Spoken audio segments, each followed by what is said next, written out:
பெற்ற குழந்தைகளை வந்து அடுத்தவர் பெற்ற குழந்தைய என்னுடைய குழந்தைன்னு சொல்லக்கூடிய ஒரு நிலை தான் தமிழகத்தில் நிலவிட்டு இருக்குன்னு சொல்லி எடப்பாடி பழனிசாமி நீங்கள் அறிக்கை கொடுத்திருக்காரு. தமிழக அரசு இல்ல அவரு புரட்சி தமிழர் எடப்பாடியார் அவர்கள் வந்து எனக்கு நான் ரொம்ப ரசிகர் அவருடைய உவமைகளுக்கு. அவர் வந்து இந்த கடாமுடா அப்படின்னு இந்த கமல் ஸ்டைல்ல எடுக்க மாட்டார். அவரு ரொம்ப சிம்பிளா கடைசி பாமரனுக்கும் புரியற மாதிரி ரொம்ப ஈஸியா சொல்லிட்டு போயிருவாரு. கடந்த ஆட்சியில செய்யப்பட்ட சாதனைகள், கடந்த ஆட்சியில துவக்கப்பட்ட முயற்சிகள் எல்லாத்தையும் இப்ப வந்து நாங்க தான் செய்யணும்னு ஸ்டிக்கர் ஒட்டிக்கிறாங்க. அந்த ஸ்டிக்கரை தான் அவர் அவ்வளவு அழகா சொல்லியிருக்காரு. இன்னொருத்தன் குழந்தைய எடுத்து பத்தியா, என் குழந்தை எவ்வளவு அழகு பத்தியா, எவ்வளவு அறிவு பத்தியா அப்படின்னு சொல்லிக்கிறதா தான் சொல்லிக்கிறாரு. அதானங்க உண்மை. யதார்த்த நிலைமையே ரொம்ப ரொம்ப ஈஸியா சொல்லிட்டாரு.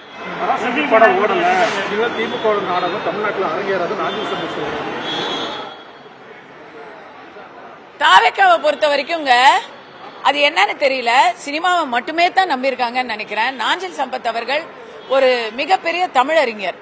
அவர் இது வரைக்கும் எந்த கட்சியில இருந்தாலும், எல்லா கட்சியிலும் இருந்துட்டாரு, எந்த கட்சியில இருந்தாலும் அவருடைய தமிழ் வந்து என்னைக்குமே குறை சொல்ல முடியாது.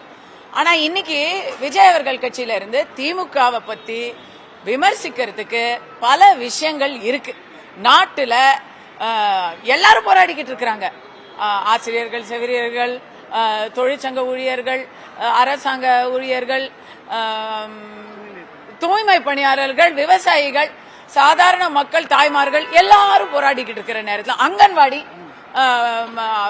எல்லாருமே போராடிக்கிட்டு இருக்கிற நேரத்தில் ஒரு படத்தை வச்சுதான் இவரால வந்து இந்த ஆட்சியை பத்தி ஒரு விமர்சனம் சொல்ல முடியும்னா அதை நாங்க ஏற்கல.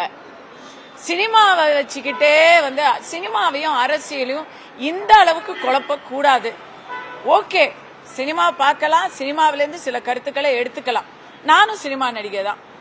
நாஞ்சில் சம்பத் அவர்களுடைய இந்த ஒரு தரக்குறைவான உவமை ரசிக்கத்தக்க வகையில் இல்லை. தேர்தலில் வந்து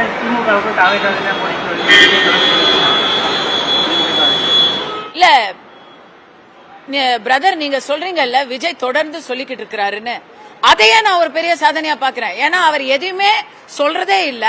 எதையாச்சும் எப்ப சொன்னாரு, தொடர்ந்து கடைசியா எப்ப சொன்னாரு, மாநாடு ஒரு தரம் வந்து பேசுறாரு, அதுக்கப்புறம் திருப்பி கம்முன்னு சைலண்டா இருக்கிறாரு. திருப்பி அடுத்த மாநாட்டுக்கு தான் அவர் வருவாரு. அப்போ அதே டெம்ப்ளேட் ஸ்பீச் தான் அவர் சொல்ல போறாரு. இதுல வந்து என்னை பொறுத்த வரைக்கும் விஜய் அவர்கள் தமிழ்நாட்டில் நடக்கிற எந்த பிரச்சனைக்கும் இது வரைக்கும் குரல் கொடுத்ததில்ல. கேரளாவில் கிறிஸ்துவர்களை ஏதோ ஒரே ஒரு சம்பவத்துல அடிச்சாங்கன்னு அவர் கட்சியில இருந்து அறிக்கை வந்துச்சு. ஆனா தமிழ்நாட்டுல இத்தனை பிரச்சனைகள் இப்ப வரிசைப்படுத்தி சொன்ன ஆசிரியர், செவிலியர், அரசாங்க ஊழியர்கள், தூய்மை பணியாளர்கள், விவசாயிகள், அங்கன்வாடி ஊழியர்கள், இன்னும் வரிசை நிறைய, அதுல எதுக்குமே அவர் எந்த ரியாக்ஷனுமே கொடுக்கல. திருப்பரங்குன்றத்தை பத்தி பேசல. அண்ணா யூனிவர்சிட்டிக்கு வந்து போய் மனு கொடுத்தாரு, பேசல. ஒரு புலம்பெயர்ந்த ஒரு பீகார் ஃபேமிலி நேத்துக்கு வந்து ஒரு கொடூரம் அவங்களுக்கு அரங்கிருக்கு, அதை பத்தி பேசல. பள்ளிக்கூட மாணவன் பையில கஞ்சாவை கண்டுபிடிக்கிறாங்க, அதை பத்தி பேசல. ஆதவர்ஜுனா பேசுற அளவு கூட விஜய் பேசுறது இல்ல. சோ தெரியலங்க, என்னை பொறுத்த வரைக்கும் மௌனமாக இருந்து சைலண்டா விக்டரி எல்லாம் வந்து எம்ஜிஆர் அவர்கள் மட்டும்தான் செஞ்சாரு, வேற யாரும் எம்ஜிஆர் கிடையாது. நீங்க இப்படி சொல்றீங்கன்னா அவங்களுடைய கட்சியில அதிக அளவுல விருப்பம் வாங்கியிருக்கிறாங்க தேர்தலில் போட்டியிடுறது. புது கட்சியில இளைஞர்கள், விஜய் அவர்களுடைய ரசிகர்கள், இவங்கெல்லாம் இதெல்லாம் செய்வாங்க, வாங்குவாங்க, போட்டி போடணும், நல்லது. ஜனநாயகத்துல இதுக்கு எல்லாத்துக்கும் நம்ம கண்டிப்பா வரவேற்ப தருகிறோம், அதுல மாற்று கருத்து இல்ல.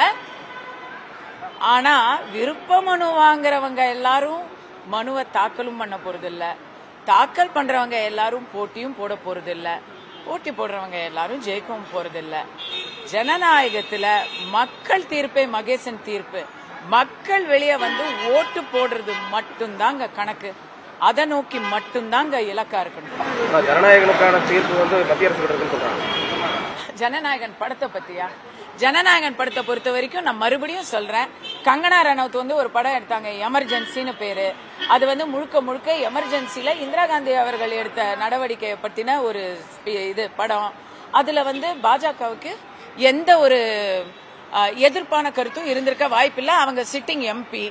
அந்த மாதிரி ஒரு நேரத்துல அவங்களோட படத்துக்கு 4 மாசம் சென்சார்ல பிரச்சனை வந்து டிலே ஆகி செப்டம்பர்ல ரிலீஸ் பண்றோம்னு சொன்னவங்க கோர்ட்டுக்கு போனாங்க. அவசரப்பட்டு தயாரிப்பாளர்கள் கோர்ட்டுக்கு போனாங்க. கோர்ட்டுக்கு போனா சட்டம் தன் கடமையை செய்யும், ஆனா உடனடியா செய்யாது. அதுக்குன்னு ஒரு புரோட்டோகால் இருக்கு, அதுக்குன்னு ஒரு டைம் நம்ம கொடுக்கணும். அந்த தப்பத்தான் ஜனநாயகம் தயாரிப்பாளர்கள் பண்ணிருக்கிறாங்க. அவங்க கோர்ட்டுக்கு போனதுக்கு அப்புறம் அது வந்து மத்திய அரசு கையில இல்லைங்க. கோர்ட் கண்டிப்பா மத்திய அரசு கையில இல்ல. கோர்ட்டை இன்ஃப்ளூயன்ஸ் பண்றது எந்த ஒரு அரசாலும் முடியாது, முடியவும் கூடாது. கோர்ட்ல இருக்கிற விஷயத்துக்கு நீங்க டைம் கொடுத்து தான் ஆகணும். இத வந்து கோர்ட்ல இருந்து அவங்க கேஸ வாபஸ் வாங்கிட்டு திருப்பி சென்சார் போர்டுக்கு வந்து அதுக்கப்புறம் நீங்க இந்த கேள்வியை கேட்டீங்கன்னா நியாயம்.